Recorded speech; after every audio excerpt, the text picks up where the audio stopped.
Crime alert, অন্যায়ের বিরুদ্ধে প্রতিবাদ।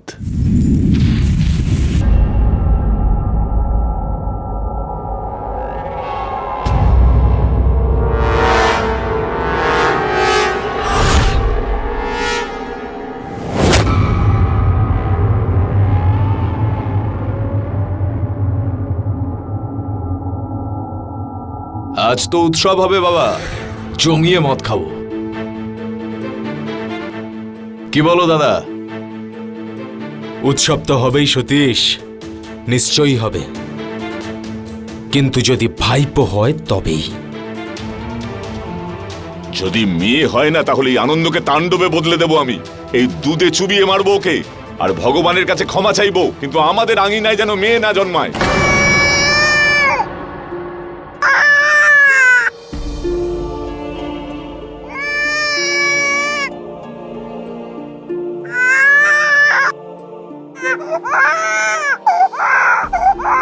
কি ছেলে না মেয়ে? আরে দাইমা বল, কি হয়েছে? মেয়ে।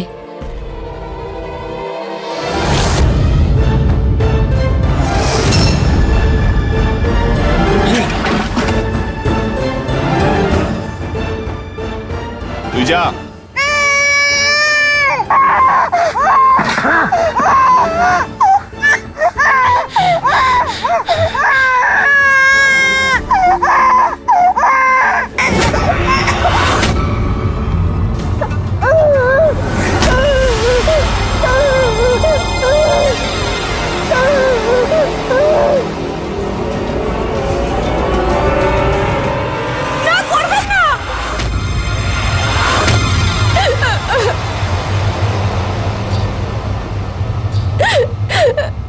না করবেন না, আমার মেয়েকে ছেড়ে দিন, মারবেন না। আমার ছেলেটাকে তো খেয়েছিস তুই, তার একটা চিহ্ন ছিল তোর পেটে, ভেবেছিলাম ছেলে হবে, আমার ছেলে ফিরে আসবে, আর জন্ম দিলি একটা মেয়ের।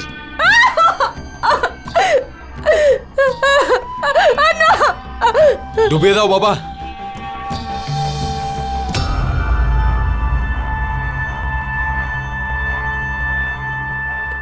ছেড়ে দিন ওকে বাবা, ছেড়ে দিন আমার মেয়েকে। ও 16 বছর বয়স হয়ে গেলে ওকে না হয় বিক্রি করে দেবেন আপনি। 2.5 লাখ টাকা পাবেন বাবা আপনি ওকে বিক্রি করলে। শুধু আমার মেয়েটাকে ছেড়ে দিন। 16 বছরের যখন হয়ে যাবে তখন 2.5 লক্ষ টাকা দাম হবে। এই ছোট কথাটা আমার মতো বড়র মাথায় এলো না কিভাবে?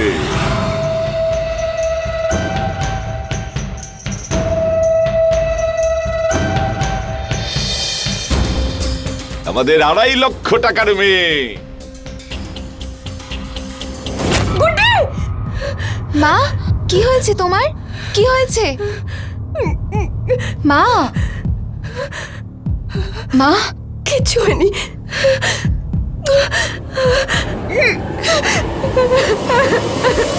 অত্যন্ত লজ্জা আর দুর্ভাগ্যের কথা যে একদিকে আমরা দেবীকে পুজো করি, তার জন্য মন্দির বানাই, অপরদিকে মুরলির মতো মানুষও আছে যে বাড়িতে জন্মানো সন্তানকে শুধুমাত্র এই কারণে মারতে চায় কারণ সে একজন মেয়ে। এটা খুবই লজ্জা আর ভয়ের কথা। আমরা এর কড়া নিন্দা করছি। আপাতত মঞ্জরি নিজের মেয়েকে এই বলে বাঁচিয়ে নিল যে 16 বছর পর মেলায় ওর ভালো দাম পাওয়া যাবে।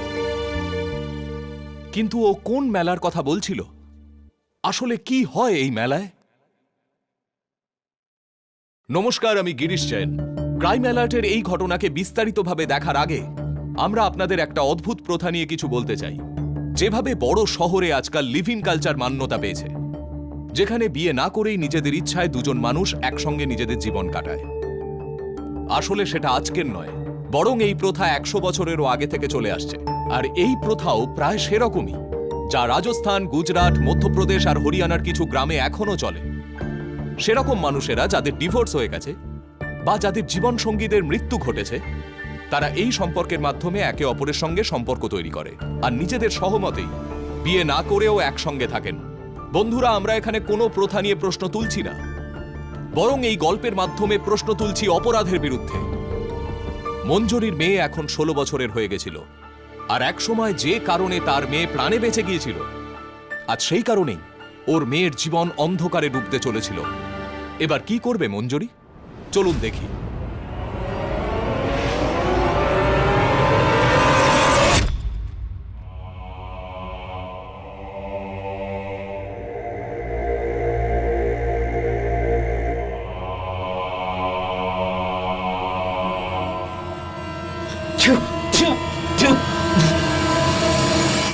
কত বছর ধরে খাবার বানাচ্ছিস, একটু নুন ঠিকঠাক করে দিতে পারিস না তুই? কি হয়েছে বাবা? ওপর থেকে নুন ছড়িয়ে নে, এত রাগ করিস কেন? বাবা তুমি চুপ করো, একদম চুপ। এসব তোমার জন্য হয়েছে। দাদা তো চলে গেল, আর এই বোঝা এসে পড়লো আমার গলায়। স্বামী ছাড়া কি থাকতে পারতিস না তুই? আমি আর একটা তরকারি বানিয়ে দিচ্ছি, বেশি সময় লাগবে না। আর একটা সবজি? আমার চাই না আর কোনো সবজি। আমার কথাটা কান খুলে শুনে নাও, আমার দ্বিতীয় কোনো সবজি চাই না, দ্বিতীয় বউ চাই একটা। টাকার ব্যবস্থা করো, এই দোকান বেচো, এই ঘর বেচো, কি করে করবে আমি জানি না। বাবা আমার অন্য একটা বউ চাই, আর সেটা আমার থেকে কম বয়স্ক, বুঝলে? মেলা শুরু হতে আর বেশি দিন নেই, ওখান থেকেই নিয়ে আসবো।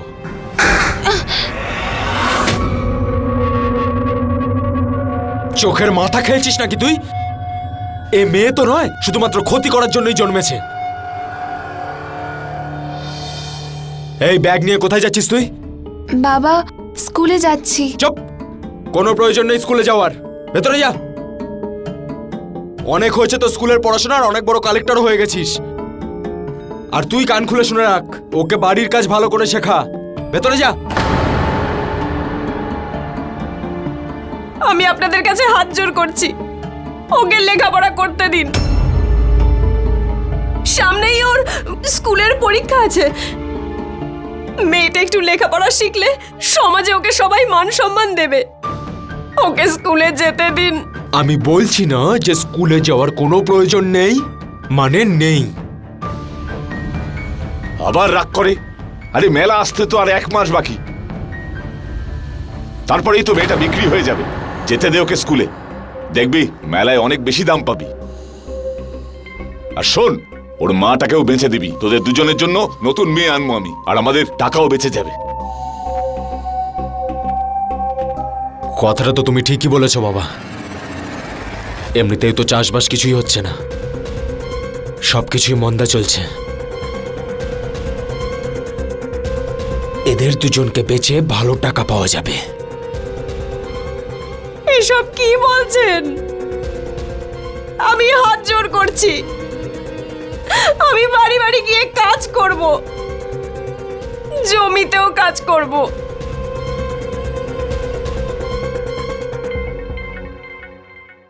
এটা করবেন না। আরে দাদা, তুই এটা চাস যে তুই কাজ করবি আর আমরা তিনজন ঘরে বসে খাবো?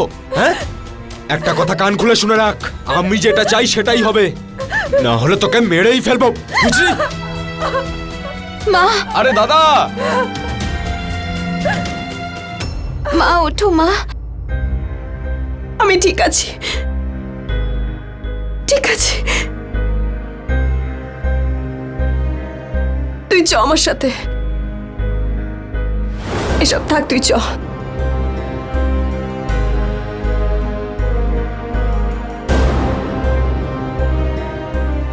কাকিমা, পুনম কোথায়? স্কুলে আসছে না কেন? পুনমের বাবা বারণ করে দিয়েছে, মেলা আছে না সেই জন্যে। গুড্ডির মা, এত তাড়াহুড়ো করছিস কেন? গুড্ডিকে পড়ানোর জন্য তুইও কিচ্ছু করতে পারবি না, দেখে নিস আজ নয়তো কাল তোর মেয়েকেও মেলাতে বিক্রি করে দেবে।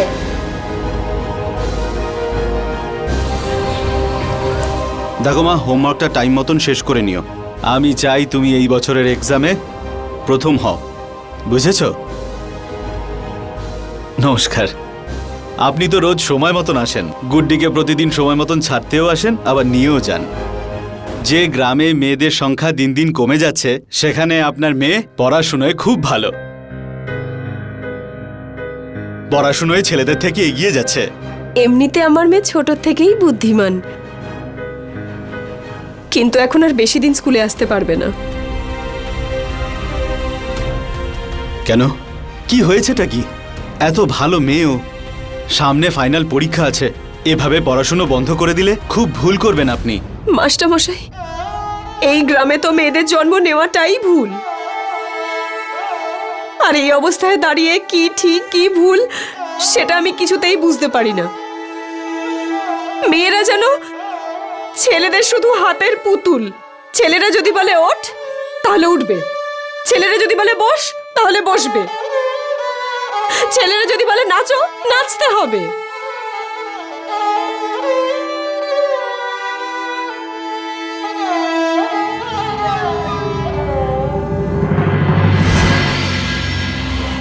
চল তাড়াতাড়ি চল গুড্ডি, ঘরে সব কাজ পড়ে রয়েছে। তোর বাবা আর কাকার ঘরে ফেরার সময় হয়ে গেল। মা, আমার চটিটা ছিঁড়ে গেছে। জুতোটা হাতে নে না গুড্ডি। এমনিতেও তোর বাবার কাছে রোজ রোজ মার খেতে আমার আর ভালো লাগে না। রুটি করতে আজও যদি দেরি হয় আবার আমাকে কথা শুনতে হবে। এত চুপচাপ আছিস কেন তুই? এর পরের সপ্তাহে বাজারে যাব তো, তখন তোর জন্য নতুন জুতো কিনে আনবো। আরে কিছু তো বল, তুইও আজকাল পানে থেকে চুন খসলে রেগে যাচ্ছিস।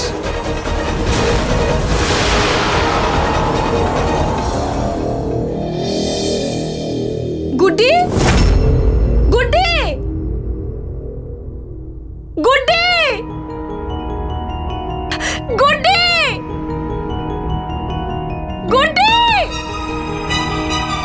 গুড্ডি, গুড্ডি, মা,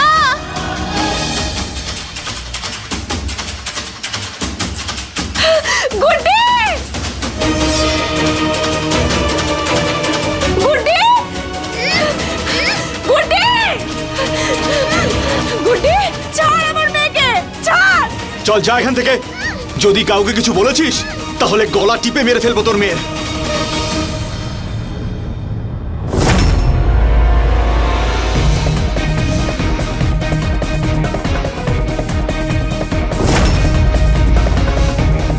ছাড় আমার মেয়েকে, না তো তোর গলা আমি কেটে দেবো এটা দিয়ে।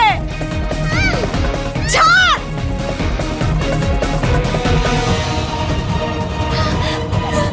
তোর মেয়ে আমার, আজ নয়তো কাল নীল চৌধুরী ওকে তুলে নিয়ে যাবে, মনে রাখিস তুই। চল যা এখান থেকে, যা।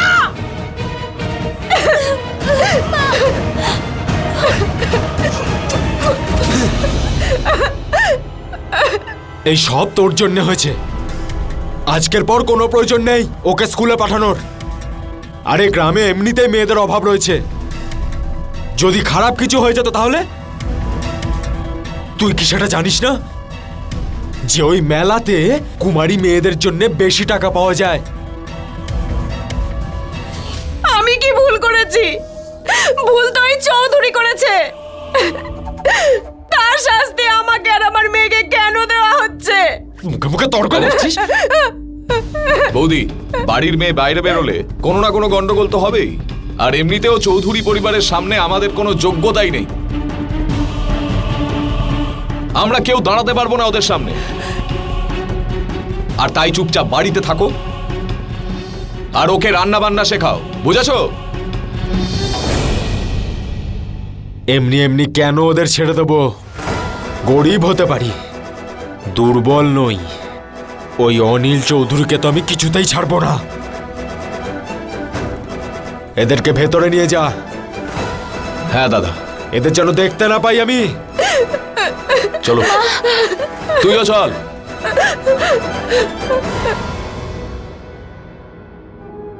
মা, আমার স্কুলটা বন্ধ করো না মা, সামনেই পরীক্ষা। পড়তে চাই, টিচার হতে চাই আমি। আমার সোনা মেয়ে, তোর মা তোর জন্য কিচ্ছু করতে পারছে না। আমি অপারক, আমায় ক্ষমা করে দে তুই। না মা, তুমি বাধ্য নও। তুমি তো আমাকে খেতে বাঁচালে, তুমি ছাড়া আমার আর কেউ নেই মা। কিছু করো মা, কিছু করো। হ্যাঁ রে মা, তুই ঠিকই বলেছিস। তোর মা দুর্বল নয়, আমার মেয়ের জীবন রক্ষা করা আমার দায়িত্ব, আর তোকে বাঁচানোর জন্য তোর মা সব কিছু করবে।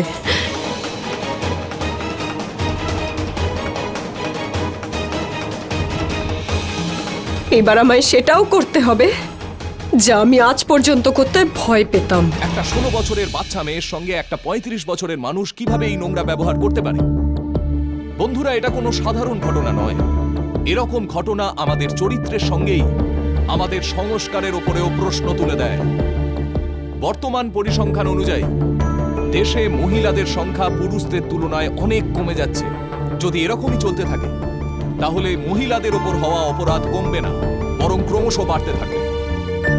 বর্তমানে করা একটি রিসার্চ অনুযায়ী রাজস্থানে 47% মহিলা এখনো শিক্ষিত নন, 43% নাবালিকার বাল্য বিবাহ দিয়ে দেওয়া হয়, আর 40% মেয়েরা 16 থেকে 19 বছরের মধ্যেই মা হয়ে যায়। এটা অত্যন্ত দুঃখজনক ও বিস্ময়কর। আর মঞ্জুরিও এরকমই সমাজের অংশ ছিল, কিন্তু এখন প্রশ্ন ওর মেয়েকে নিয়েছিল। মঞ্জুরি কি এখন ওর মেয়েকে বাঁচাতে পারবে, নাকি হাজার নিরীহ মেয়েদের মতোই ওর মেয়ের জীবনটাও নষ্ট হয়ে যাবে? চলুন দেখি। এই চৌধুরী, বাইরে বেরিয়ে আয়। তোর সাহস কি করে হলো আমাদের বাড়ির সম্মানে হাত দেওয়ার? হ্যাঁ, তোর দুটো হাত কেটে রেখে দেবো আমি। কোথায় লুকিয়ে বসে আছিস? বাইরে বেরো।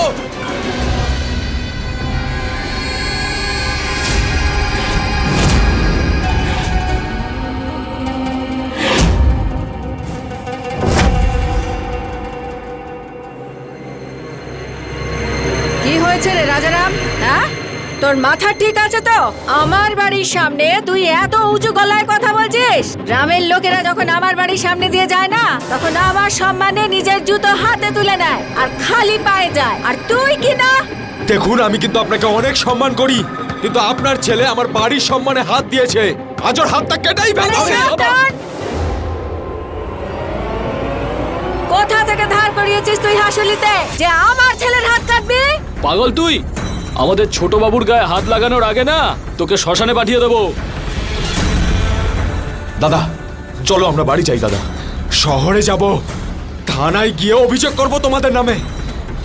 যদি তোমাদের জেলে না পাঠিয়েছি, তাহলে আমার নামও রাজারাম নয়। চৌধুরী বাড়ির চৌকাঠে দাঁড়িয়ে তুই আমার ছেলেকে ভয় দেখাচ্ছিস, তাও আবার দারোগার ভয়? আমার তো মনে হয় তোর কোনো হুঁশ নেই রাজারাম। যা, তোর যা করার করে নে। তোর মাথায় যদি একটু বুদ্ধি থাকে তাহলে ভেবে দেখ, আজ পর্যন্ত এই গ্রামে পুলিশ আসেনি, আর যখনই পুলিশ এসেছে আমার বাড়িতে এসে সালাম করে গেছে। আমি যেখানে দাঁড়িয়ে, তোর কথা কে শুনবে? হ্যাঁ, আরে যা যা এখান থেকে, যা করার তুই করে নে। আরে যা এখান থেকে। আয় তুই শোন এদিকে। হ্যাঁ, তোর নাম কি রে? সতীশ। বোঝা গে তোর দাদাকে। যদি পুলিশ এখানে আসে, আমার কিছু করতে পারবে না। আমার বাড়িতে যদি পুলিশ আসে, চা জল খেয়ে চলে যাবে। পাগলামো ছেড়ে দে। পুলিশ এলে না তোর লাভ হবে না আমার লাভ হবে। তোর যে বয়স অনেক হয়েছে আমি জানি, তোর কষ্টটা আমি বুঝি। 35 বছর বয়স হয়ে গেছে তোর, কিন্তু এখনো পর্যন্ত বিয়ে হয়নি। কেন? ঠিক বলছি তো আমি? এবার আমি যা বলছি সেটা মন দিয়ে শোন। 5 লাখ 5 লাখ দেব তোর ভাইজির জন্যে। বিয়ের মেলাতে তোরও বিয়ে দিয়ে দেবো কোনো একটা মেয়ের সঙ্গে। বল, রাজি আছিস এতে তুই? কি হলো, কিছু বলছিস না কেন? ওরকম বড় বড় চোখ করে কি দেখছিস? আচ্ছা ঠিক আছে, হ্যাঁ আমি বুঝে গেছি, সব বুঝে গেছি আমি। ঠিক আছে, যা বোঝা নিজের দাদাকে। 5 লাখ। কত? 5 লাখ দেব তোর ভাইজির জন্যে। মেয়েকে দে আর 5 লাখ নে। দাদা দাদা শোনো, থানায় গিয়ে কোনো লাভ হবে না। আরে লাভ হোক না হোক, আমি আমার অপমানের প্রতিশোধ নেবই। দাদা, 5 লাখ টাকা যদি পাও তাহলে তো অপমান ভুলতে পারবে। দাদা, যা হয়েছে সব ভুলে যাও। আর দাদা, আমাকেও তো এবার আমার জন্য একটা বউ আনতে হবে। 1 লাখ টাকা সেটা হয়ে যাবে, আর বাকি টাকা তোমার পকেটে। মেয়েটার 5 লাখ, আর ওর মায়ের জন্য কোনো না কোনো খদ্দের নিশ্চয়ই পেয়ে যাব। সেটাই তো বলছি আমি তোমাকে। লাঠিও ভাঙবে না, আবার সাপও মরবে। আমি তো পারলে দাদা আজই মেয়েটাকে দিয়ে 5 লাখ টাকা নিয়ে আসবো। কিন্তু এই পঞ্চায়েত আছে না, বিয়ে না করে চৌধুরীদের বাড়িতে থাকতে দেবে না। কিন্তু দাদা বিয়ের দিন 5 লাখ টাকা পেলে জমে যাবে।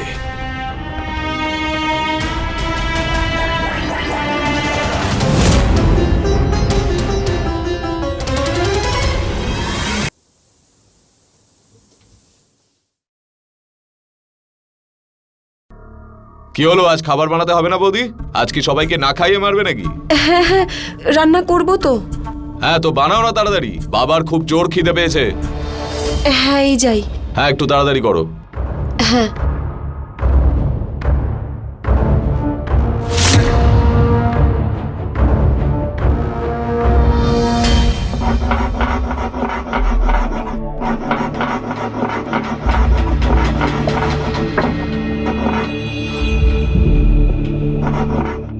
আরে বৌমা, আজকে নুনটা মাথায় রেখো। হ্যাঁ হ্যাঁ বাবা, আজকে রান্নায় এত সুন্দর নুন হবে যা আজ পর্যন্ত আপনারা কেউ খাননি।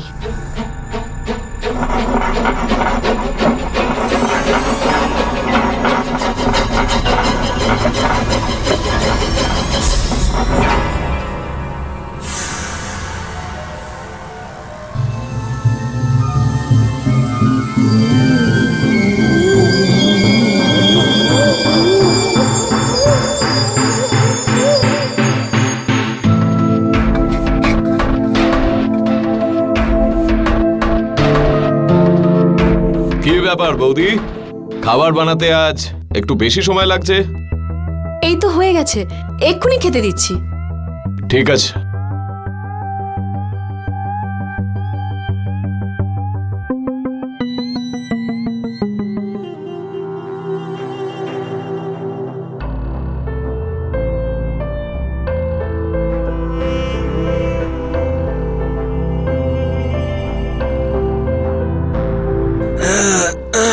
দাও দেখি, খুব খিদে পেয়েছে।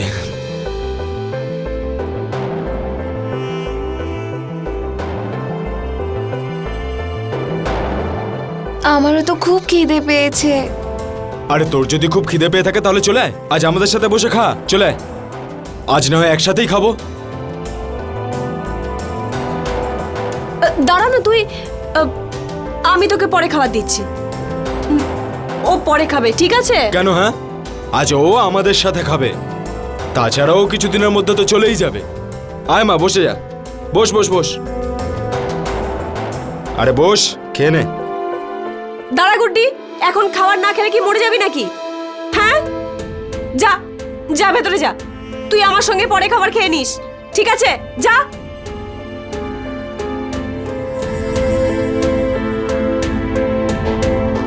দাঁড়া, কি হচ্ছে কি এসব? খাবারে কি বিষ মিশিয়েছিস নাকি? না, আমি এরকম কেন করব? আমি এরকম কিছু করিনি। আরে বৌমা, এসব কি হচ্ছে? আরে বাবা, তুমি 2 মিনিট চুপ করো। তোমরা কেউ খাবার খাবে না এখন। এই মেয়ে, এদিকে আয়, এদিকে আয়। বস এখানে। এখনো এখানে আমাদের সাথে বসেই খাবে, আর আমাদের আগে খাবে। বস, বস এখানে।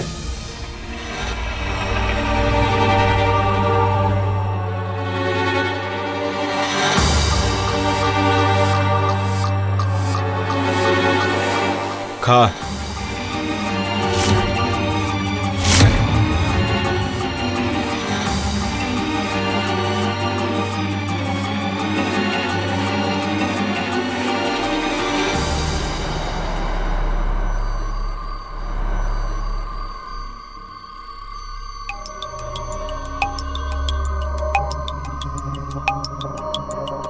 ওঠ মা, ওঠ।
কোথায় যাবে?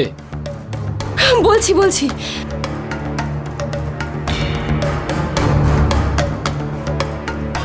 আরে কিছু তো বলো।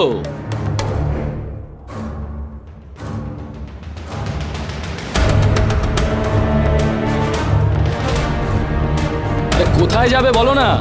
সামনের রোডের ওপর 5 কিলোমিটার দূরে যেখানে শহরে যাওয়ার বাস আসে, ব্যাস ওখানেই যাওয়ার আছে আমার। তুমি এই গ্রামেই থাকো? না, আত্মীয়র বাড়িতে এসেছিলাম এখানে। এই গ্রামে সবাইকে চিনি আমি। আরে তুমি তোমার কাজ করো না, আমাকে শুধু বাস স্ট্যান্ড পর্যন্ত ছেড়ে দাও আর নিজের টাকা নিয়ে নাও।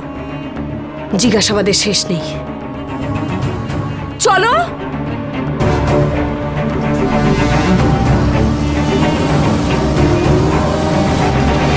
মঞ্জুরি শেষ পর্যন্ত একটা সাহসী পদক্ষেপ নিয়েছিল। নিজের মেয়েকে নিয়ে ওই গ্রাম থেকে পালিয়ে যাওয়ার জন্য বেরিয়ে পড়েছিল।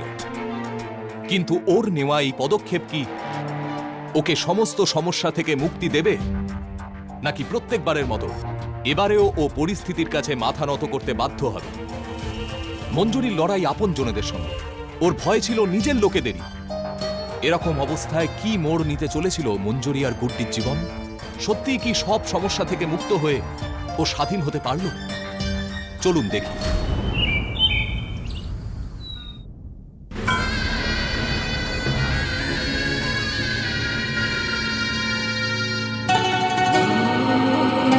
আরে ওঠ রে রাজারাম, এইভাবে যদি শুয়ে থাকিস না তুই, তাহলে সব শেষ হয়ে যাবে। আরে আরে আপনি এখানে? সকাল হয়ে গেছে নাকি? আরে আরে সতীশ, ওঠ ওঠ, দেখ কে এসেছে। আরে সকাল হয়ে গেছে। আরে বাবা বাবা তাড়াতাড়ি ওঠো, দেখো কে এসেছে বাড়িতে। আপনি এখানে আসার কষ্ট কেন করলেন? আপনি আমাদেরকে ডাকতেন, আমাদের বলতেন, আমরা চলে যেতাম। আরে বলবো তো তখন না, যখন তুই ঘুম থেকে উঠবি। ঘুমন্ত আর মৃত মানুষ দুটোই হচ্ছে সমান। এই কথাটা শুনিসনি কোনোদিন তুই? আমি আপনার কথাটা ঠিক বুঝতে পারলাম না। তোর মেয়ে আর তোর বউ কোথায়? কোথায় তোর মেয়ে আর বউ? ওরা তো ভেতরে।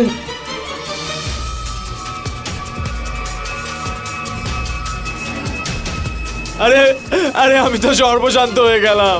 আরে নিজে পালিয়েছে, আমার মেয়েটাকেও সাথে করে নিয়ে গেছে। আরে নিজেকে সামলা রে রাজারাম, সামলা। নিয়ে আয় ওদের।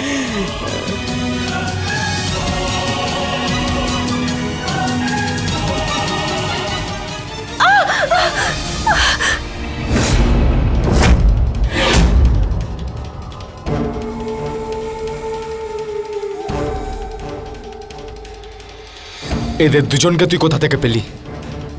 তুই ঘুম থেকে উঠলে তবে তো বুঝতে পারবি ও কোথা থেকে এসেছে। বেলা 12টা বেজে গেছে আর তোমরা সবাই এখনো পর্যন্ত নাক ডেকে ঘুমোচ্ছ। আজ যদি আমার লোকেরা ওদের না দেখতে পেত, তাহলে দুজনেই পালিয়ে যেত আর তোর 5 লাখ টাকাও উড়ে যেত।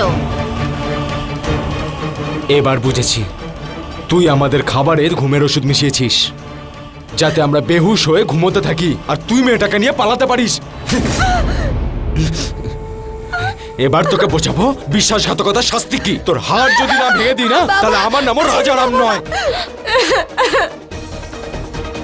ছাড়ো। চল।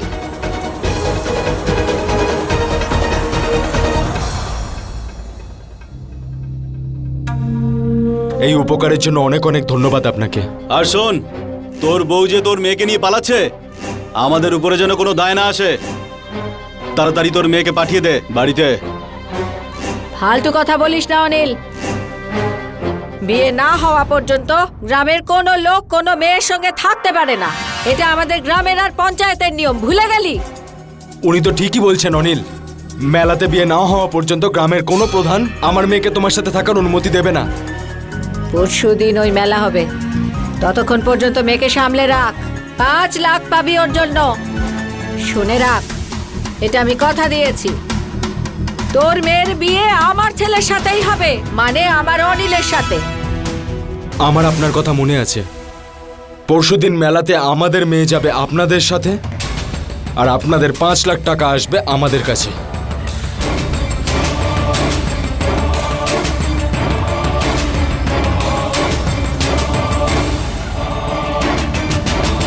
কালকে স্কুলে আসাটা খুব দরকার। পরশুদিন ছুটি আছে। তারপর থেকে তুমি স্কুলে আসা শুরু করো, ঠিক আছে মা?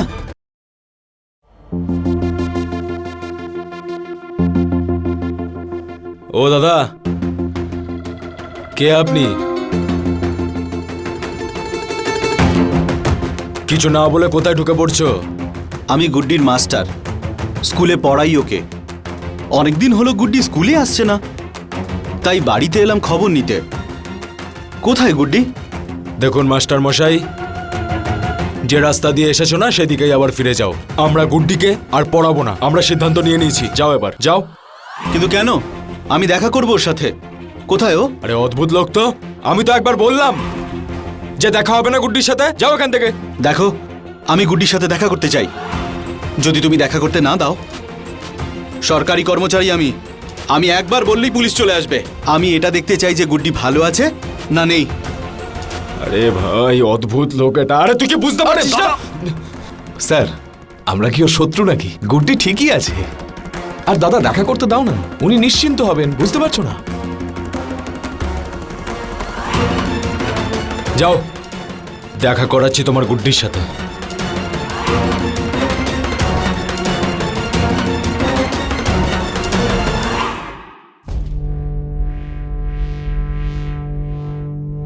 আরে মাস্টার মশাই আসুন।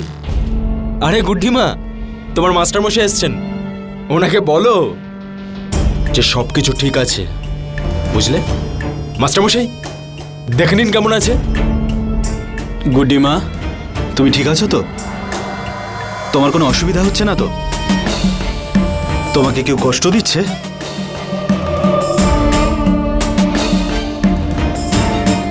না মাস্টার মশাই, সব ঠিক আছে, আমিও ঠিক আছি। আপনি চলে যান এখান থেকে। আমি তো চলে যাব মা। কালকে স্কুলে আসাটা খুব দরকার। পরশুদিন ছুটি আছে, তারপর থেকে তুমি স্কুলে আসা শুরু করো, ঠিক আছে মা?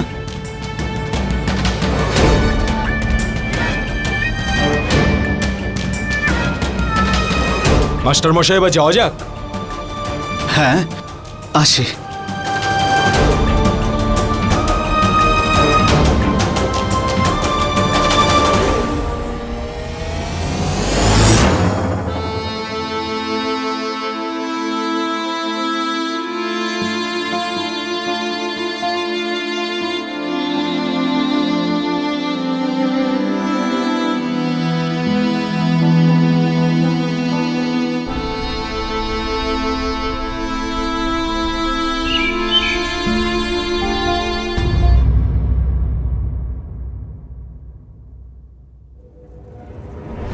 গুড্ডি,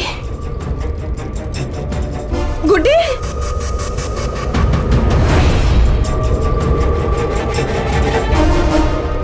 গুড্ডি,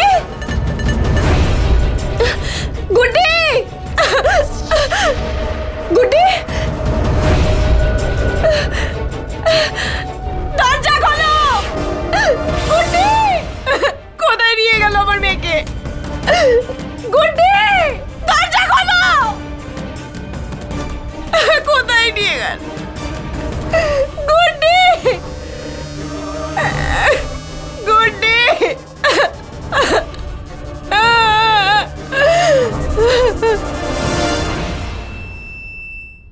হ্যাঁ দাদা, কালকে মেলা শুরু।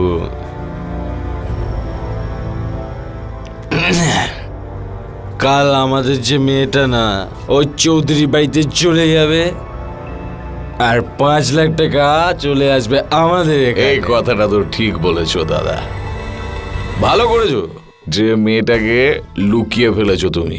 কিন্তু দাদা, কোথায় লুকিয়েছো ওকে?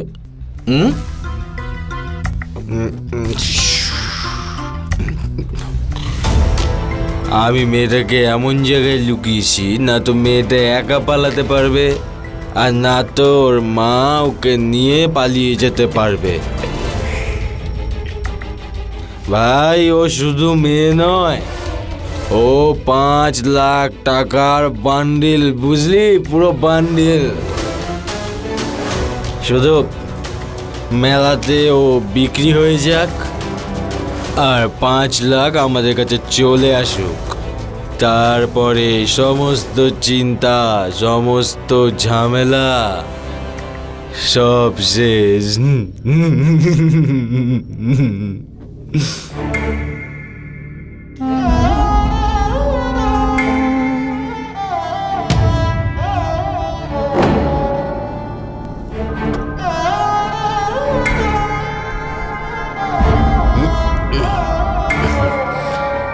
কোথায় গেল? এইখানে।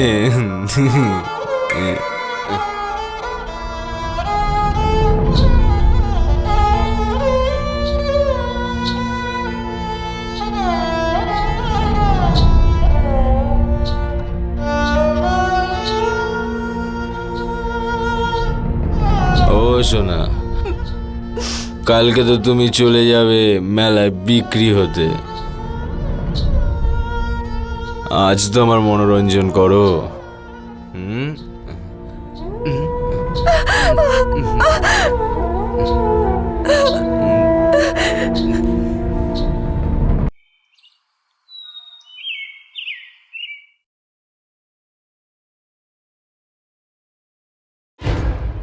সতীশ, হ্যাঁ দাদা।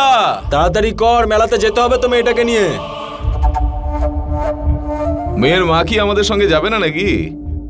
ওর মেজাজটা দেখেছিস একবার? নিশ্চয়ই কোনো গন্ডগোল পাকাবে। তার থেকে ভালো যে আমরা মেয়েটাকে নিয়ে যাই। 5 লাখ তো পেয়েই যাচ্ছি, তাই না? হ্যাঁ আর পঞ্চায়েতের অনুমতি নিয়ে ওকে চৌধুরী বাড়িতে ছেড়েও দিয়ে আসবো। হ্যাঁ। আর তারপরে সন্ধ্যাবেলার মধ্যে ওরও কোনো না কোনো গ্রাহক তো পেয়েই যাবো। একদম ঠিক বলেছো দাদা। ততক্ষণ থাকো ভেতরে। তাহলে যাও যাক। হ্যাঁ ঠিক আছে, আচ্ছা বাবা, চললাম। আসছি চল, চল। বাবা।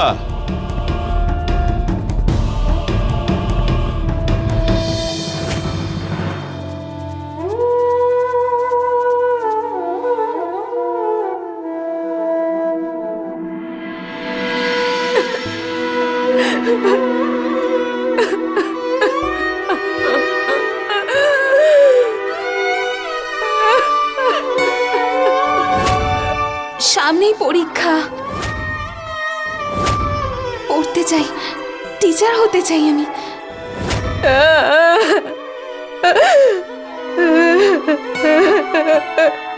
তুমি ছাড়া আমার আর কেউ নেই মা।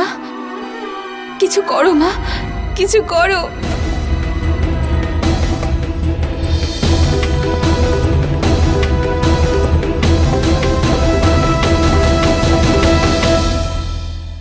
এই নে, নিয়ে আয়।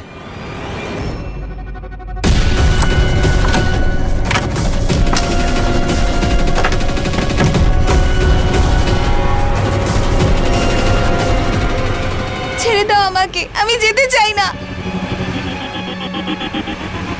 16 বছর ধরে যে দিনটার জন্য অপেক্ষা করেছিলাম আমি, সেই দিনটা এবার এসে গেছে। চল।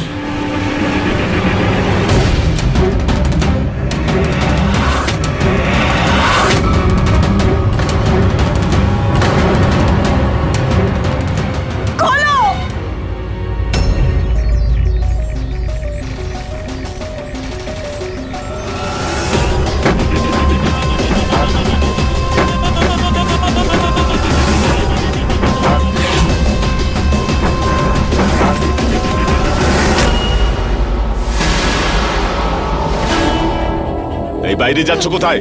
যাও ভেতরে যাও। ছাড়ো না ভাই।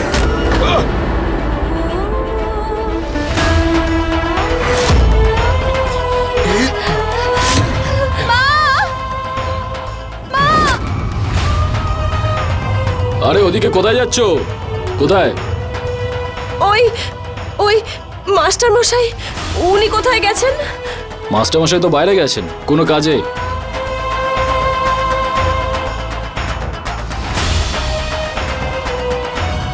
তারপর থেকে তুমি স্কুলে আসা শুরু করো, ঠিক আছে মা?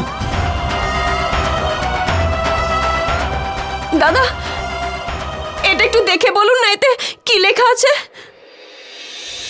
আরে এটা তো মোবাইল নাম্বার।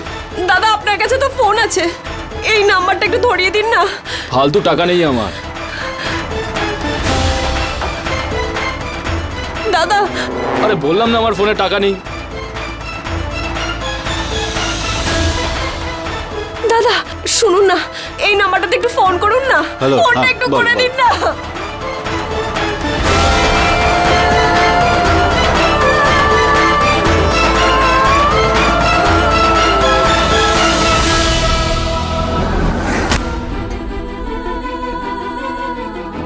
দাদা, আপনার কাছে তো ফোন আছে, এই নাম্বার একটু ফোন করুন না।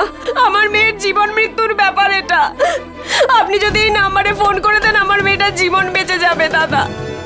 আমি আপনার সামনে হাত জোড় করছি, এই নাম্বারটাতে একটু ফোন করে দিন, আমি আপনার পায়ে ধর। এই নাম্বারে একটা ফোন করুন।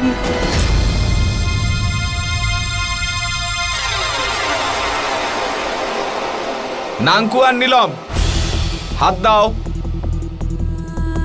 আমি এই গ্রামের পরম্পরা আর ঐতিহ্যকে সাক্ষী মেনে আমাদের পূর্বপুরুষদের নীতি নিয়ম আর বিবাহ প্রথা ও প্রতিষ্ঠাকে স্মরণে রেখে বংশীপুত্র নাঙ্কু আর রাজকুমারের কন্যা নীলমের বিবাহ সম্পন্ন করছি। আর স্ত্রী হিসাবে নীলমকে আদেশ করছি যে সারা জীবন আমাদের গ্রামের নিয়ম রীতি ও ঐতিহ্যকে স্মরণে রেখে নাঙ্কুর সমস্ত ইচ্ছা সে পূর্ণ করবে। সুখী হও।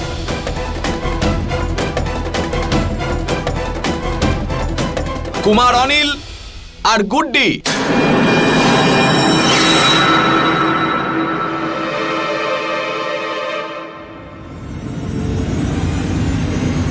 এই গ্রামের পরম্পরাকে সাক্ষী মেনে অনিল চৌধুরী আর কুমারী গুড্ডি আমার মেয়ের জীবন আমি আপনাদের কাউকে নষ্ট করতে দেব না। এই বিয়েটা আমি হতে দেব না।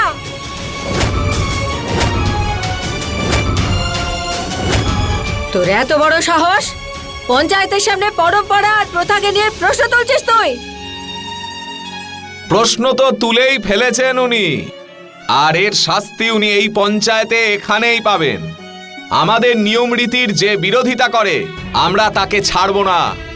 ছাড়ো, ছাড়ো আমায়।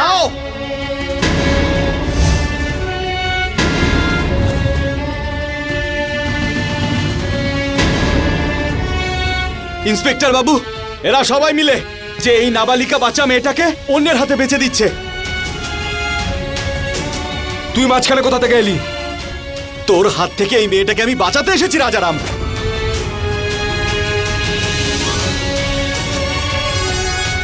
হ্যালো, মাস্টার মশাই, আমি গুড্ডির মা বলছি। আজকে ওই মেলাতে গুড্ডির বিয়ে ওরা ওই চৌধুরী ছেলের সাথে করাতে চলেছে। মাস্টার মশাই, আমার মেয়েটাকে বাঁচান। আপনি আটকানোর চেষ্টা করুন, আমি পুলিশ নিয়ে এক্ষুনি আসছি। ইন্সপেক্টর, আজ পর্যন্ত কারুর সাহস হয়নি আমাদের গ্রামের পরম্পরা আর ঐতিহ্যের দিকে আঙুল তোলার। আর তোর এত সাহস, চলে যা এখান থেকে। তুই এভাবে আমাদের পরম্পরা আর ঐতিহ্যকে আঘাত করতে পারিস না। এটা আবার কিরকম পরম্পরা যেখানে জোর করে এক নাবালিকাকে অন্য কারোর সাথে বিয়ে দেওয়া হচ্ছে, তাও ওর থেকে বেশি বয়সের লোকের সাথে? আপনারা এই পরম্পরা প্রথার নামে বাচ্চাদেরকে বিক্রি করেন। জানেন কত বড় অপরাধ করছেন? একজন বাইরের লোক আমাদের গ্রামের ব্যাপারে এসে নাক গলাবে? দারোগা বাবু, আশপাশের গ্রামের লোকেরা প্রত্যেকে আমাকে ভালো করে চেনে। এটা আমাদের গ্রামের ব্যাপার, নিজেরাই মিটিয়ে নেব। আপনি যেতে পারেন। না দারোগা বাবু, একা যাবেন না। এই এদের সবাইকে সাথে করে নিয়ে যান। পুরো 5 লাখ টাকায় বিক্রি করে দিচ্ছিল এরা আমার এই মেয়েকে। একজন মহিলা হয়ে একটি মেয়ের কেনা বেচাকে আপনি সমর্থন করছেন? আপনার লজ্জা হওয়া উচিত। জেলে পচে মরবে তোমরা সবাই। হাবিলদার, নিয়ে যাও এদের সবাইকে। কেউ ঠিকই বলেছেন, যারা চেষ্টা করে তারা কখনো হারতে পারে না। মঞ্জুরি নিজের মেয়েকে নিয়ে লড়াই চালাচ্ছিল, শেষ পর্যন্ত ও নিজের মেয়েকে বাঁচাতে পারল। এখন মঞ্জুরি আর ওই গ্রামে থাকে না। ও যোধপুরে থেকে একটা এনজিওর সাহায্যে মানুষের বাড়িতে ছোটখাটো কাজ করে ও নিজের আর নিজের মেয়ের জীবন চালাচ্ছে। গুড্ডি আবার পড়াশোনা শুরু করেছে। প্রত্যেকবারের মতো এবারও ও ক্লাসে প্রথম হয়ে পাশ করেছে। ওর স্বপ্ন হলো পড়াশোনা করে ও একজন শিক্ষিকা হবে। অনেক সমস্যা থাকলেও মঞ্জুরি আর ওর মেয়ে সেই সমস্ত অধিকার পেয়েছে যা ওদের দুজনের অধিকার, একটা উজ্জ্বল ভবিষ্যৎ পাওয়ার অধিকার। বন্ধুরা, আমরা এখানে কোনো প্রথাকে ভুল বা ঠিক বলছি না। আমাদের উদ্দেশ্য হলো এই প্রথার আড়ালে লুকিয়ে থাকা অপরাধের বিরুদ্ধে প্রশ্ন তোলা। এটা আমাদের সবার কর্তব্য। যদি কোনো প্রথা বা পরম্পরার নামে অন্যায় কিছু হয়, তাহলে আমরা চুপচাপ বসে থেকে সেটা দেখব না, বরং তার বিরুদ্ধে আওয়াজ তুলব। পুলিশ প্রশাসনকে সেটা জানান, আর এভাবেই সাহায্যের হাত বাড়িয়ে দিন। এর সঙ্গেই আমি গিরিশ জৈন ক্রাইম অ্যালার্টের এই এপিসোডে আপনাদের থেকে বিদায় নিচ্ছি। আবার দেখা হবে এরকমই একটা সত্যি ঘটনা নিয়ে। ততক্ষণ be alert, be safe. Crime alert, অন্যায়ের বিরুদ্ধে সোচ্চার।